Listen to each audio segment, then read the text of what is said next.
Hello दोस्तों, नमस्कार, नमो बुद्धाय, जय भीम। कैसे हैं आप लोग? उम्मीद करता हूं अच्छे से होंगे। दोस्तों, आप लोगों ने जिस प्रकार हमारी पिछली वीडियो को स्नेह प्यार दिया, मुझे आपके प्यार की कद्र है, इसलिए एक बार फिर से आप लोगों को मेरी तरफ से प्यार भरा नमो बुद्धाय, जय भीम। दोस्तों, लेकिन एक छोटी सी शिकायत है आप लोगों से। आपसे मैं उम्मीद करता था कि मुझे आप लोग कमेंट्स करके ज़रूर कुछ ना कुछ सजेस्ट करेंगे, लेकिन हमारे किसी भी बहुजन साथी ने मुझे कमेंट्स कर कोई सुझाव नहीं दिया। इसका मुझे खेद है। इस बार इस वीडियो में मैं उम्मीद करता हूं कि आप लोग मुझे निराश नहीं करेंगे और ज़्यादा से ज़्यादा कमेंट्स कर वीडियो को लाइक, शेयर और हमारे चैनल को सब्सक्राइब करेंगे। तो चलिए दोस्तों, वीडियो शुरू करते हैं। तब तक आप वीडियो को ज़्यादा से ज़्यादा लाइक, शेयर और हमारे चैनल को सब्सक्राइब कर बेल आइकन अवश्य दबा लें। तो आज का वीडियो भी पिछले ही टॉपिक पर है दोस्तों, जैसा कि आपने थंबनेल पर देखा ही होगा। आगे की कहानी कुछ इस प्रकार है।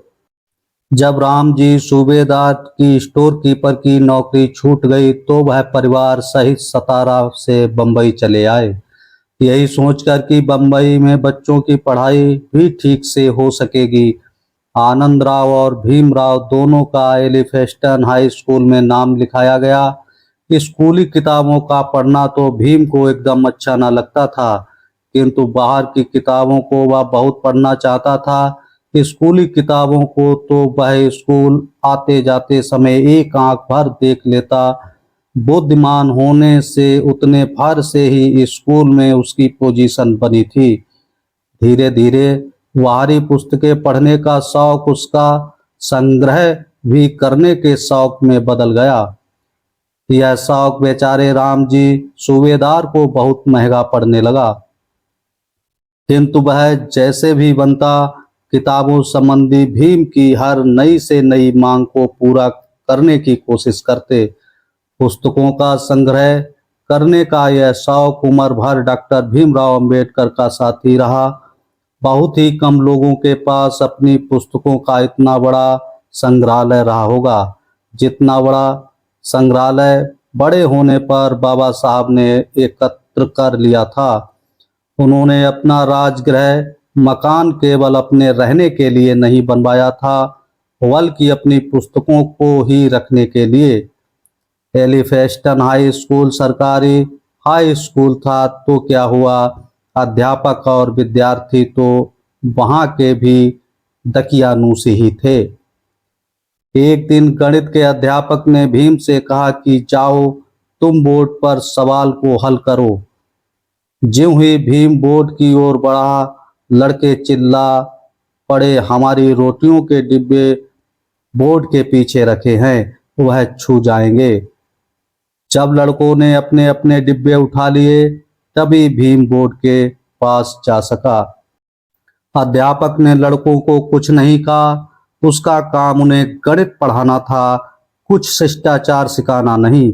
और छुआछात मानने को तो वह भी हिंदू धर्म ही मानता रहा होगा, आखिर वह भी हिंदू ही था। एक बार ब्राह्मण अध्यापक ने भीम को कह ही दिया, अरे तू महार है, आखिर पढ़ लिख कर क्या करेगा।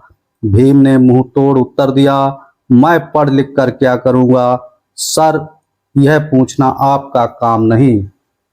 यदि आपने दोबारा इस प्रकार मेरी जाति का उल्लेख कर मेरा अपमान किया तो इसका परिणाम अच्छा ना होगा। ऐसा उत्तर कोई भी दे सकता था। राम जी सूबेदार की यह इच्छा थी कि भीम संस्कृत भाषा का बड़ा पंडित बने। आनंद राव और भीमराव दोनों लोग संस्कृत पढ़ना चाहते थे, किंतु वे असमर्थ थे। संस्कृत पढ़ने वाले ब्राह्मण पंडित ने साफ साफ कह दिया था, मैं अछूत लड़कों को संस्कृत नहीं पढ़ाऊंगा। ब्राह्मणों को विद्या प्रेमी समझा जाता है, किंतु दूसरों को अपनी भाषाएं सिखाने न देकर ऐसे ब्राह्मणों ने संस्कृत की जितनी बड़ी कुसेवा की, इतनी और किसी दूसरे ने नहीं की होगी। भीम की इच्छा थी कि अपने पिता राम जी सूबेदार पर भी वह भार ना बने, वह अपने पैरों पर ही खड़ा हो सके। सतारा में रहते समय एक बार उसने स्टेशन पर जाकर कुली का काम भी किया था। इतना ही नहीं, एक बार बंबई पहुंचकर मिल मजदूर बनने के ख्याल से अपनी बुआ मीराबाई के पैसों की थैली भी चुराई थी। किंतु हाय रे भाग्य, उस थैली में सिर्फ एक आध आना ही था। यह हम बता ही चुके हैं कि यद्यपि भीम स्कूली किताबों की पढ़ाई को बहुत महत्व नहीं देता था, किंतु वह बाहरी पुस्तकें बहुत पढ़ता था। ज्ञान कुछ स्कूली पुस्तकों में ही कैद नहीं रहता। हाई स्कूल से छुट्टी मिलते ही भीम पास के एक बगीचे में एक निश्चित स्थान पर जा बैठता और अपनी पुस्तकों में डूब जाता। माननीय कृष्णा जी कैलुस्कर राम के एक सहृदय अध्यापक का ध्यान भीम की ओर आकर्षित हुआ। उन्होंने भीम से पूछकर उसका सारा परिचय मालूम किया। जब उन्हें मालूम हुआ कि भीम एक अछूत विद्यार्थी है, तो वह जितने चकित हुए उतने ही प्रसन्न भी। वह भीम को पढ़ने के लिए अच्छी पुस्तकें देने लगे। अब भीम इतने बड़े हो चले थे कि उन्हें केवल भीम न कहकर भीमराव कहना योग्य होगा। सन 1907 में भीमराव ने मैट्रिक परीक्षा उत्तीर्ण की, जिसका मतलब था वह तीसरे दर्जे में तो उत्तीर्ण हुए, पर उस समय किसी भी अछूत का पास हो जाना एक गर्व की बात थी। उसने मैट्रिक पास कर ली थी। एक सभा की गई जिसमें भीमराव को फूल मालाएं पहनाकर उसका स्वागत किया गया। उस सभा में माननीय कृष्णा जी कैलुस्कर ने कहा, मैं भीमराव को जानता हूँ, वह एक बुद्धिमान, तेजस्वी और होनहार लड़का है। भीमराव को कॉलेज में दाखिल होकर उच्च शिक्षा प्राप्त करनी चाहिए। उन्होंने अपनी लिखी एक पुस्तक भीमराव को भेंट की, जिसका नाम था बुद्ध चरित्र। हो सकता है इसी पुस्तक ने सर्वप्रथम डॉक्टर भीमराव अंबेडकर के मन में भगवान बुद्ध के प्रति श्रद्धा और भक्ति के बीज बोए हों। जब भीमराव एलिफेस्टन कॉलेज से इंटर की परीक्षा पास हुए, तो रामजी सूबेदार को जितनी खुशी हुई उतनी ही चिंता भी। उनकी आर्थिक स्थिति ऐसी नहीं थी कि वह भीमराव को किसी भी तरह बीए में पढ़ा सकें। माननीय कैलुस्कर इस समय बड़े सहायक सिद्ध हुए। कवि विद्या प्रेमी महाराज सयाजी राव गायकवाड़ बंबई पधारे थे। उन्होंने किसी सभा में घोषणा की थी कि मैं किसी भी बुद्धिमान अछूत विद्यार्थी को आर्थिक सहायता देने के लिए तैयार हूँ। माननीय कैलुस्कर भीमराव को लेकर महाराज की सेवा में उपस्थित हुए और उन्हें उनके वचन की याद दिलाई, जिससे उन्हें 25 रुपये महीने सहायता मिली। 1912 में भीमराव बीए की परीक्षा में भी तृतीय श्रेणी से ही उत्तीर्ण हुए। इसका कारण यही रहा होगा कि वह कॉलेज की पढ़ाई करते समय बाहरी पुस्तकें ही अधिक पढ़ते रहे होंगे। कॉलेज में पढ़ते समय भी भीमराव का अछूतपन उनके पीछे लगा रहा। कॉलेज का होटल वाला ब्राह्मण था। वह भीमराव को चाय पानी तक नहीं देना चाहता था। डॉक्टर अंबेडकर का कहना था, स्कूल में मुझे पीने के लिए पानी भी नसीब नहीं होता था। मैंने बिना पानी के कई दिन बिताए। बंबई से एलिफिंस्टन कॉलेज में भी यही अवस्था थी। कहावत है कि राजा का तो आदर अपने ही देश में होता है, किंतु विद्वान की पूजा सर्वत्र होती है। इसके साथ इतना और जोड़ देना चाहिए कि भारत में विद्वान की पूजा तभी होती है जब वह विद्वान तो हो, लेकिन उसके साथ ही अछूत या शूद्र ना हो। भारत की जनसंख्या अधिकांश अछूत और शूद्रों की ही है। अपने देश में माता पिता को बच्चों का बचपन में ही विवाह कर देने की जितनी चिंता रहती है, उतनी शायद किसी और देश में नहीं। रामजी सूबेदार की 50 रुपये मासिक की ही आमदनी से जब घर परिवार का सारा खर्चा और दोनों लड़कों की भी पढ़ाई का खर्चा चलना कठिन हो गया, तो उन्होंने भीमराव के बड़े भाई आनंदराव की पढ़ाई बंद करा दी और उसे एक कारखाने में नौकरी पर रखवा दिया। इससे रामजी सूबेदार की कुछ आर्थिक सहूलियत हुई। तब उन्होंने आनंदराव की शादी भी कर दी। आनंदराव के बाद भीमराव की बारी थी। उन्होंने इसके लिए पहले एक लड़की देखी, लेकिन बाद में एक दूसरी लड़की उन्हें अधिक पसंद आ गई। रामजी सूबेदार ने पहली लड़की के पिता को जवाब दे दिया। उनका ऐसा कहना ठीक न था। लड़की के पिता ने रामजी सूबेदार के विरुद्ध पंचायत में शिकायत की।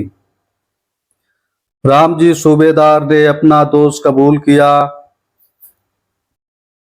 पंचायत ने उन पर 5 रुपए जुर्माना किया। रामजी सूबेदार ने 5 रुपए का जुर्माना खुशी खुशी दे दिया और कुछ ही समय के बाद इस दूसरी लड़की से ही भीमराव का विवाह कर दिया। इस दूसरी लड़की की आयु शादी के समय कुल 9 साल की थी और उसका नाम था रामीबाई। भीमराव की आयु 14 साल की थी। रामीबाई ससुराल आने पर रामीबाई से रमाबाई बन गई थी। भीमराव ने जैसे तैसे बीए पास कर लिया। अब नौकरी का सवाल सामने आया।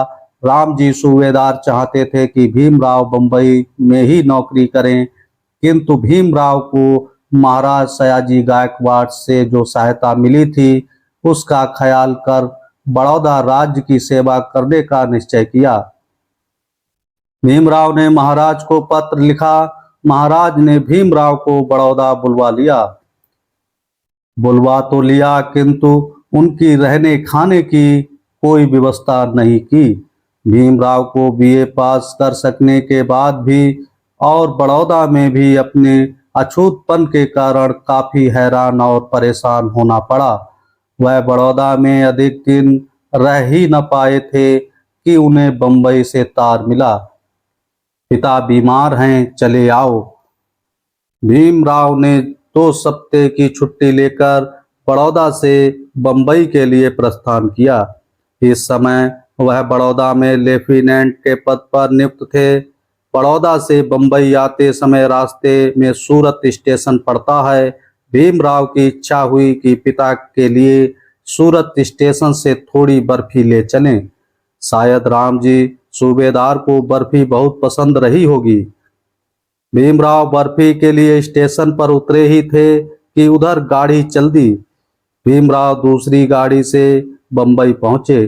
घर पहुंचकर देखते क्या हैं कि पिता मरणोन्मुख पड़े हैं और सभी लोग उन्हें घेरे बैठे हैं। भीमराव को देखा तो पिता को बड़ा संतोष हुआ। रामजी सूबेदार ने भीमराव के सिर और पीठ पर हाथ फेरा और उनके प्राण पखेरु उड़ गए। ऐसा लगा कि जैसे वह परलोक जाने से पहले भीमराव की प्रतीक्षा में ही अटके हुए थे। भीमराव को सूरत से गाड़ी छूट जाने के कारण देर से बंबई पहुंचने का बड़ा दुख हुआ। वह बड़ी देर तक जोर जोर से रोते रहे। भाग्य से उस समय बड़ौदा नरेश सयाजी राव मुंबई आए हुए थे। वे उच्च शिक्षा के लिए कुछ विद्यार्थियों को अमेरिका भेजना चाहते थे। बड़ौदा वापस लौटने से पहले भीमराव ने सोचा कि महाराज से मिलकर वह उन्हें कहे कि बड़ौदा में उन्हें भोजन और निवास स्थान का बहुत कष्ट है और उसकी व्यवस्था होनी चाहिए। लेकिन जब वह महाराज से मिले तो महाराज ने उनकी बात सुनी, किंतु बिना उसका उत्तर दिए एक दूसरा ही प्रश्न पूछा। मैं तुम्हें उच्च शिक्षा के लिए अमेरिका भेजना चाहता हूँ, क्या अमेरिका जाना चाहोगे? भीमराव का उत्तर था, यदि आपकी ऐसी ही कृपा है तो अवश्य जाऊंगा। महाराज ने आज्ञा दी, तुम विदेश में विद्या अभ्यास के लिए शिक्षा मंत्री को अर्जी भेजो और मुझे भी इसकी सूचना दो। अंधे को क्या चाहिए? 2 आंखें। भूखे को क्या चाहिए? 2 रोटियां। भीमराव खुशी से फूले नहीं समाये। उन्होंने घर आकर फौरन अर्जी लिख भेजी। बड़ौदा राज्य की ओर से 3 साल तक विदेश में पढ़ने के लिए छात्रवृत्ति मिल गई, किंतु ऐसी व्यवस्था होने से पहले भीमराव को एक शर्तनामे पर हस्ताक्षर करने पड़े कि वह अमेरिका में रहते समय अपना सारा समय विद्याभ्यास में ही खर्च करेंगे और देश में वापस आने पर पूरे 10 वर्ष तक बड़ौदा नरेश की चाकरी करेंगे।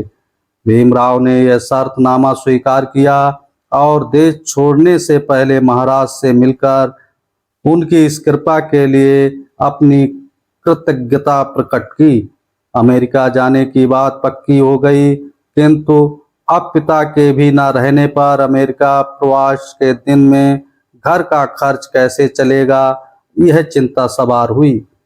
भीमराव ने बड़ौदा के शिक्षा विभाग से अपनी छात्रवृत्ति के कुछ रुपए पेशगी लिए और उनमें से कुछ रुपए आनंदराव को सौंपकर विद्याभ्यास के लिए विदेश चल दिए। परिवार में अकेले आनंदराव ही कमाने वाले थे, किंतु खाने वाले थे 10-12 जने। 21 जुलाई 1913 को भीमराव न्यूयॉर्क अमेरिका पहुंचे और कोलंबिया विश्वविद्यालय में भर्ती हुए। यहाँ पहले वह हॉल नाम के एक होटल में रहे, किंतु वह स्थान बहुत अनुकूल नहीं था। 1 सप्ताह के भीतर ही उसे छोड़ वह कस्मोपॉलिटन क्लब जाकर रहने लगे। कस्मोपॉलिटन शब्द का मतलब है सभी देशों के लोगों को। यहाँ दूसरे ही कई भारतीय विद्यार्थी रहते थे। इनमें एक था श्री दीक्षित। यह सतारा हाई स्कूल में भीमराव का सहपाठी रहा था। अब भीमराव भारत में नहीं अमेरिका में थे। भारत की छूत छात की खुराफात को यहाँ न कोई जानता था न मानता था। यहाँ भीमराव अन्य सब विद्यार्थियों के साथ बराबरी का व्यवहार कर सकते थे और अन्य सभी विद्यार्थी भी उनके साथ बराबरी का व्यवहार करते थे। अमेरिका पहुंचकर भीमराव को लगा कि अब वे पढ़ने लिखने के मामले में स्वतंत्र हैं। जो चाहे पढ़ें और जितना चाहे पढ़ें। वह कोलंबिया यूनिवर्सिटी से पहले पढ़ते समय दिन के 24 घंटों में से 16 घंटे पढ़ते रहे। बाकी 8 घंटों में ही खाना पीना नहाना सोना आदि सभी कुछ करते। कोलंबिया यूनिवर्सिटी के पुस्तकालय में वह सबसे पहले पहुंचते और सबसे बाद बाहर निकलते। वह जो भी विषय पढ़ते उसकी गहराई में जाकर उसे समझने की कोशिश करते। फिर जो बातें उन्हें महत्व की लगती उन्हें अपनी कापियों में लिखते भी जाते थे। न्यूयॉर्क का कोई ऐसा पुस्तकालय न था जहां भीमराव अंबेडकर न पहुंचे हों। कोलंबिया यूनिवर्सिटी के अर्थशास्त्र के प्रोफेसर सेलिगम अपने शिष्य भीमराव को इतना परिश्रम करते देखते तो वह बहुत प्रसन्न होते। उन्होंने एक बार कहा भी था कि भीमराव न केवल भारतीय विद्यार्थियों में विशेष है, बल्कि अमेरिकी विद्यार्थियों में भी उस जैसा कोई दूसरा विद्यार्थी नहीं है। सच्चे अध्यापक किसी भी शिष्य की प्रतिभा और लगन देखकर ही उस पर प्रसन्न होते हैं। तुम जानना चाहोगे कि भीमराव अंबेडकर अमेरिका में किस किस विषय की जानकारी प्राप्त करने गए थे। वह यहाँ अर्थशास्त्र, समाजशास्त्र, इतिहास, दर्शन तथा मानव वंश शास्त्र की पढ़ाई करने गए थे। जब बंबई में महाराज सयाजी गायकवाड़ ने उनसे पूछा था कि तू किन किन विषयों की पढ़ाई करना चाहता है, तो उस समय भी भीमराव अंबेडकर का उत्तर था समाजशास्त्र, अर्थशास्त्र आदि। महाराज ने पूछा था इन विषयों को पढ़कर तू क्या करेगा। भीमराव इन विषयों का अभ्यास कर मैं अपने समाज की दुर्व्यवस्था के कारणों का पता लगाऊंगा, उसके बाद समाज सुधार का कार्य कर सकूंगा। अब अमेरिका में भीमराव अंबेडकर को इन सभी विषयों का गहरा अध्ययन करने का अवसर मिला था। जिससे उन्होंने पूरा लाभ उठाया। जिस समय वह अमेरिका में दिन रात पढ़ाई में व्यस्त थे, उनकी भेंट प्रसिद्ध देशभक्त लाला लाजपत राय से हुई। लाला जी उस समय अमेरिका में जो भारतीय विद्यार्थी और दूसरे लोग रहते थे, उन्हें अंग्रेजों के विरुद्ध संगठित करने में लगे थे। लाला जी ने भीमराव अंबेडकर को भी अपने कार्य में साथी बनने की बहुत कोशिश की। लाला जी ने भीमराव अंबेडकर को भी अपने कार्य में साथी बनाने की बहुत कोशिश की। भीमराव अंबेडकर उनके चक्कर में नहीं आए। उनका कहना था, मैं यहाँ केवल पढ़ने के लिए वचनबद्ध होकर आया हूँ, इसलिए मुझे अपना सारा समय और शक्ति पढ़ने लिखने में ही खर्च करनी है। लाला लाजपत राय अमेरिका में खटपट कर रहे थे। उस समय उससे दूर दूर रहने का एक दूसरा कारण भी था। क्या था वह कारण? लाला लाजपत राय का ध्यान अपने देश को अंग्रेजों की गुलामी से मुक्त करने पर केंद्रित था और भीमराव अंबेडकर का ध्यान केंद्रित था अपने गरीब, दलित, अस्पृश्य तथा शूद्र बना दिए गए भाइयों को ब्राह्मण, क्षत्रियों और वैश्य अर्थात द्विजों की गुलामी से मुक्त कराने पर। भीमराव अंबेडकर को आगे चलकर यही कार्य करना था। लगभग 2 वर्ष के कठिन परिश्रम के बाद सन 1915 के जून महीने में भीमराव अंबेडकर को एमए की डिग्री मिली और उसके थोड़े ही समय बाद वह पीएचडी डॉक्टर ऑफ फिलॉसफी भी बन गए। पीएचडी या डॉक्टर ऑफ फिलॉसफी बनने के लिए हर परीक्षार्थी को एक पुस्तक लिखकर दिखानी होती है, जिसमें कुछ नई नई बातें अवश्य हों।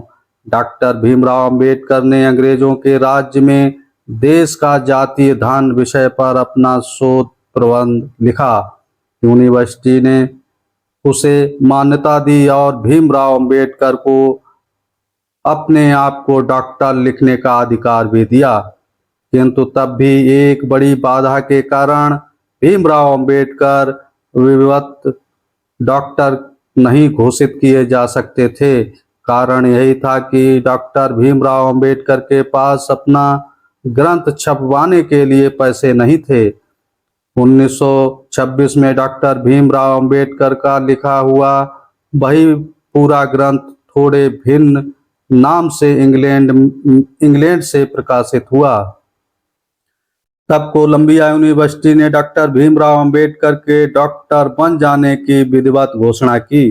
डॉक्टर तो वह 10 वर्षों पहले ही बन गए थे, अब केवल इसकी घोषणा होनी ही थी।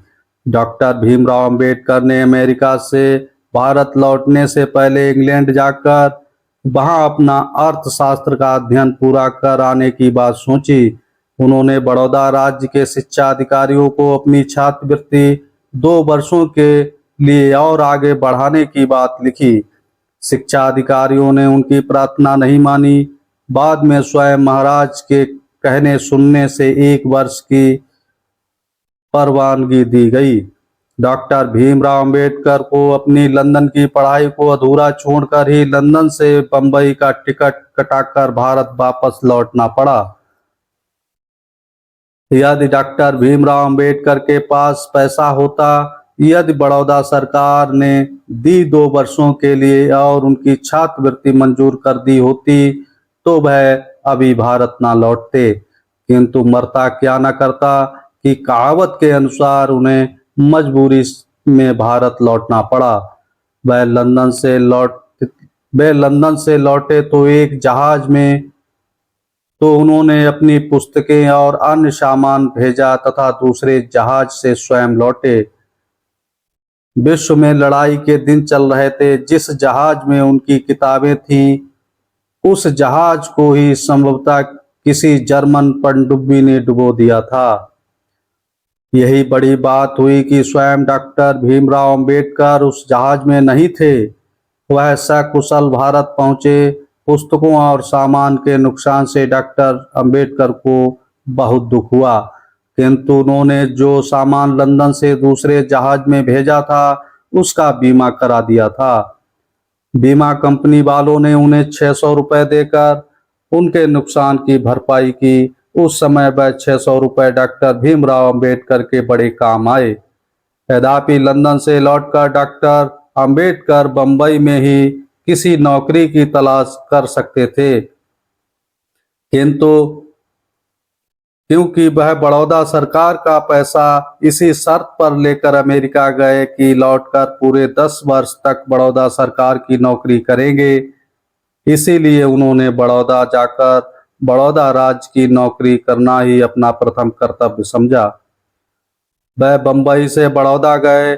बड़ौदा में नौकरी तो मिली, किंतु रहने को जगह न मिली। महाराज की इच्छा थी कि वह डॉक्टर अंबेडकर को अपना अर्थ मंत्री बनाएं, लेकिन जब तक उनको वह पद न दिया जा सकता था तब तक के लिए महाराज ने उन्हें अपने फौजी सलाहकार का पद दे दिया। महाराज ने डॉक्टर अंबेडकर को पद तो अवश्य दिया, किंतु वह एक राज्य के महाराज होने के बावजूद भी उन्हें अपने सारे राज्य में कहीं भी प्रतिष्ठा न दिला सके। जब डॉक्टर अंबेडकर बड़ौदा पहुंचे तो उन्हें न किसी हिंदू होटल वाले ने अपने यहाँ रहने दिया और न किसी मुसलमान होटल वाले ने। अछूत होने के कारण किसी दूसरे ने भी अपना घर उन्हें किराए पर तक नहीं दिया। स्वयं बड़ौदा के महाराज तथा मुख्यमंत्री को भी डॉक्टर अंबेडकर ने निवास स्थान की व्यवस्था करने के लिए कहा, किंतु उन्होंने इस बात पर कोई ध्यान नहीं दिया। कोई और रास्ता ना देख डॉक्टर अंबेडकर ने एक पारसी नाम अपनाया और जहांगीर जी होटल वाला की पारसी धर्मशाला में रहने लगे। क्योंकि महाराज डॉक्टर अंबेडकर को अपना अर्थ मंत्री बनाना चाहते थे, इसीलिए यह आवश्यक था कि वह सभी विभागों की जानकारी प्राप्त करें।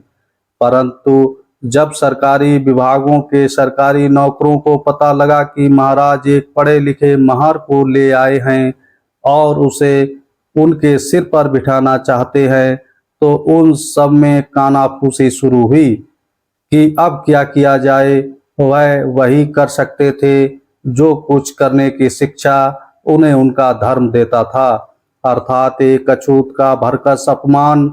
बड़ौदा के सभी सवर्ण हिंदुओं ने यही किया। कहावत है कि छाछ तो बोले सो बोले, पर छलनी भी बोले जिसमें 75 छेद। किसी सेक्रेटरी का एक मामूली सा चपरासी भी जब डॉक्टर अंबेडकर को अपनी फाइल लाकर देता तो उसकी मेज पर दूर से ऐसे फेंकता मानो वह मेज उसे खा जाएगी। सेक्रेटरी के पदाधिकारियों का एक क्लब था, यहाँ सब लोग मिलकर हंसते खेलते थे। डॉक्टर भीमराव अंबेडकर भी उसमें आने जाने लगे। उनसे साफ साफ कह दिया गया, आप यहाँ के किसी खेल में हिस्सा ना लिया करें, यहाँ आना ही हो तो चुपचाप एक कोने में बैठे रहा करें। किसी भी स्वाभिमानी व्यक्ति का इससे बढ़कर और क्या अपमान हो सकता था। डॉक्टर भीमराव अंबेडकर इसे लहू के घूंट की तरह पी गए। पी जाने के अतिरिक्त और कर भी क्या सकते थे। उनकी हालत ऐसी ही थी जैसे 32 दांतों के बीच बेचारी जीभ होती है। बड़ौदा में यह बात सर्वत्र फैल ही गई थी कि महाराज एक पढ़े लिखे महार को ले आए हैं और उसे कोई बड़ा औहदा देने जा रहे हैं। ऐसी हालत में डॉक्टर भीमराव अंबेडकर अपने बनावटी पारसी नाम के साथ भी कितने दिन किसी धर्मशाला में ठहरे रह सकते थे। पारसियों को पता लग गया तो उन्होंने एक दिन लाठियां लेकर उस धर्मशाला को आघेरा। तब क्या हुआ, इसका पूरा वृतांत स्वयं डॉक्टर भीमराव अंबेडकर ने कल्याण की एक सार्वजनिक सभा में सुनाया था। वह बोले, मुझे बड़ौदा में किसी भी हिंदू या मुसलमान होटल में रहने की जगह नहीं मिली। तब मैंने एक पारसी धर्मशाला में पारसी बनकर रहने की ठानी। विलायत से लौटने पर मेरा रंग गोरा चिट्टा था। धर्मशाला के चौकीदार ने मुझे पारसी मान 2 रुपए रोज पर धर्मशाला में रहने देना कबूल कर लिया था। मेरा यह पारसी बनकर उस धर्मशाला में रहना अधिक दिन छिपा न रहा। एक दिन 15-20 पारसी हाथों में लाठियां लेकर आ पहुंचे। उन्होंने आते ही पूछा, तुम कौन हो? मेरा उत्तर था, हिंदू। उनका इससे समाधान ना हुआ। उन्होंने हमकी तुमकी शुरू की और मुझे तुरंत जगह खाली करने के लिए कहा। मैंने मनोबल से काम लिया और उनसे 8 घंटे की मोहलत मांगी। कहा 8 घंटे के भीतर जगह खाली कर दूंगा। उन्होंने मुझे इतनी मोहलत दे दी। मैंने बहुत कोशिश की कि मुझे सिर छिपाने की कहीं जगह मिल जाए। कहीं जगह ना मिली। कई मित्रों के पास गया। सभी ने कोई ना कोई बहाना बनाया। मैं इतना हैरान हो गया था कि मेरी समझ में ना आता कि आगे क्या करूं। मैं एक जगह बैठ गया और मेरी आंखें छल छला उठी। डॉक्टर भीमराव अंबेडकर के हिंदू होने के बावजूद उन हिंदुओं ने जो मुसलमानों के साथ भी उठते बैठते थे, जो पारसियों के साथ भी उठते बैठते थे, डॉक्टर भीमराव अंबेडकर के साथ जो अनीतिपूर्ण व्यवहार किया वह कभी भुलाया नहीं जा सकता। उन पारसियों ने जो हिंदू धर्म को नहीं मानते थे, डॉक्टर भीमराव अंबेडकर के साथ कम आपत्तिजनक व्यवहार नहीं किया। डॉक्टर भीमराव अंबेडकर का एक ही अपराध था कि वह अछूत मानी जाने वाले जाति में पैदा हुए थे। जब बड़ौदा नरेश सयाजी गायकवाड़ महाराज तक भी अनेक बार सूचित किए जाने के बावजूद इतने बड़े बड़ौदा नगर में डॉक्टर भीमराव अंबेडकर के रहने तक की व्यवस्था नहीं करा सके, तो डॉक्टर भीमराव अंबेडकर निराश होकर बड़ौदा से बंबई लौट आए। महाराज एक उदार नरेश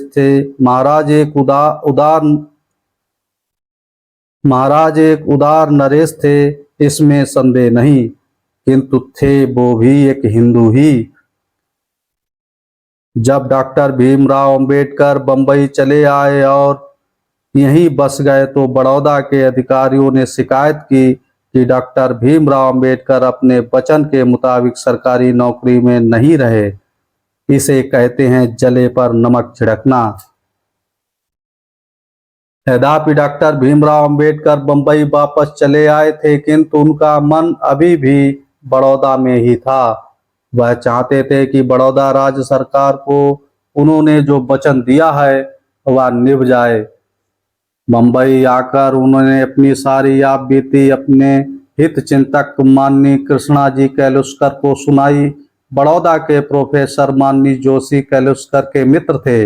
उन्होंने जैसे अपनी प्रगतिशीलता का परिचय देने के लिए कहा, मैं अस्पृश्यता नहीं मानता, डॉक्टर अंबेडकर मेरे घर में रह सकते हैं। माननीय कैलुस्कर बोले, अब आप बड़ौदा जा सकते हैं, आपके निवास स्थान की व्यवस्था हो गई। डॉक्टर अंबेडकर बड़ौदा में इतने अधिक अपमानित हो चुकने पर भी माननीय कैलुस्कर का पत्र लेकर बड़ौदा रवाना हुए। उन्हें बड़ौदा सरकार को दिया अपना वचन जो निभाना था। माननीय कैलुस्कर ने प्रोफेसर जोशी को सूचना दे दी थी कि डॉक्टर अंबेडकर अमुक गाड़ी से आ रहे हैं। डॉक्टर अंबेडकर बड़ौदा स्टेशन पर उतरे तो प्रोफेसर जोशी तो उन्हें स्टेशन पर कहीं दिखाई न दिए। हाँ, उनका नौकर डॉक्टर अंबेडकर की प्रतीक्षा कर रहा था। उसने प्रोफेसर जोशी का लिखा एक पत्र डॉक्टर अंबेडकर को दिया। उसमें लिखा था, आप मेरे घर न आइए, मैं तो अस्पृश्यता नहीं मानता, किंतु मेरी पत्नी पुराने विचारों की है, वह मानती है। मैं मजबूर हूँ, मेरी पत्नी को यह पसंद नहीं कि आप मेरे घर में रहें। डॉक्टर भीमराव अंबेडकर बड़ौदा स्टेशन से अपना सा मुंह लेकर उल्टे पांव बंबई लौट आए। उन्हीं दिनों डॉक्टर अंबेडकर की सौतेली मां का देहांत हो गया। जिस समय रामजी सूबेदार ने अपनी दूसरी पत्नी जीजाबाई से शादी की थी और डॉक्टर भीमराव अंबेडकर ने देखा था कि वह उसकी माता श्री के गहने पहनती है, तभी से उन्हें जीजाबाई से कुछ भी प्रेम नहीं था। इसीलिए उसके मरने का भी अंबेडकर को कोई विशेष शोक नहीं हुआ। तब भी डॉक्टर अंबेडकर ने यथोचित ढंग से उसकी दाह संस्कार क्रिया में भाग लिया।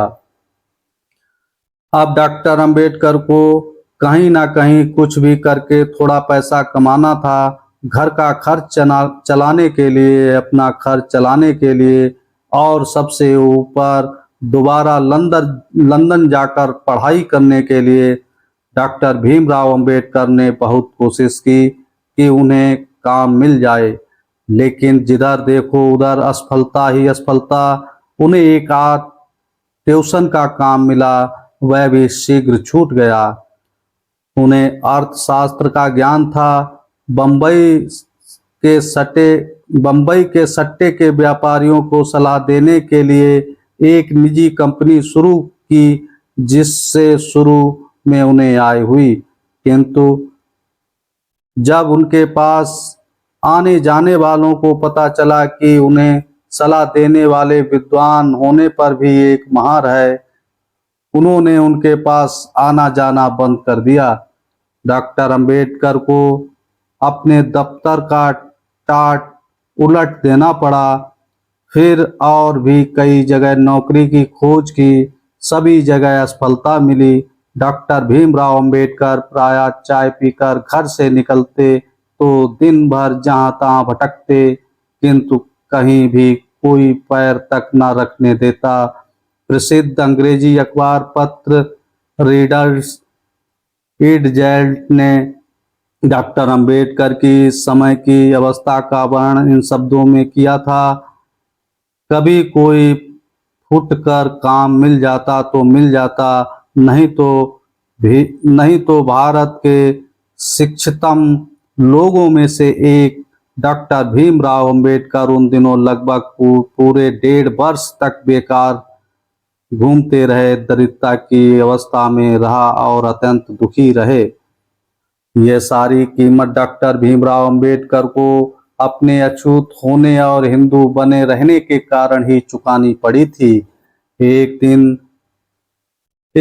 दिन बीतता चला जा रहा था, लेकिन डॉक्टर भीमराव अंबेडकर के लंदन जाकर अपनी अधूरी पढ़ाई को पूरा करने का कोई रास्ता न निकल पा रहा था।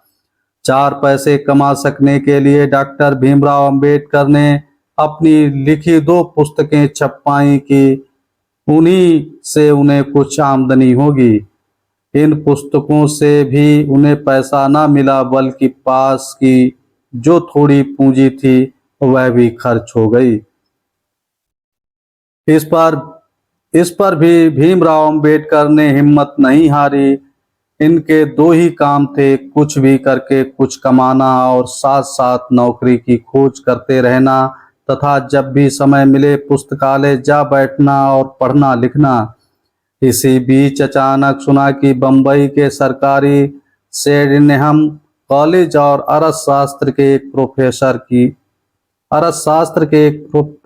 की जरूरत है। उन्होंने तुरंत अर्जी दे भेजी।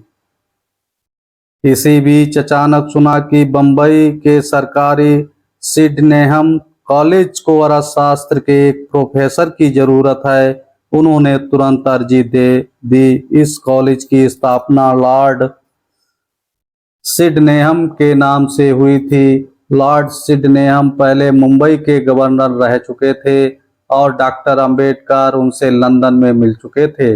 डॉक्टर अंबेडकर ने उन्हें लंदन एक पत्र लिखा कि आप इस पद के लिए मेरी सिफारिश कर दें। लॉर्ड सिडनेहम ने खुशी खुशी सिफारिश कर दी और डॉक्टर भीमराव अंबेडकर सिडनेहम कॉलेज के अर्थशास्त्र के प्रोफेसर नियुक्त हो गए।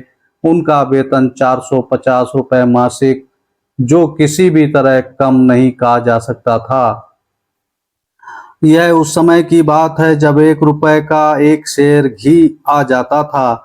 डॉक्टर भीमराव अंबेडकर के प्रोफेसर बन जाने से सभी घर वाले प्रसन्न थे, किंतु सबसे बड़ी खुशी उनकी पत्नी रमाबाई को हुई। उसने सोचा कि अब गृहस्थी बड़े आराम से गुजरेगी।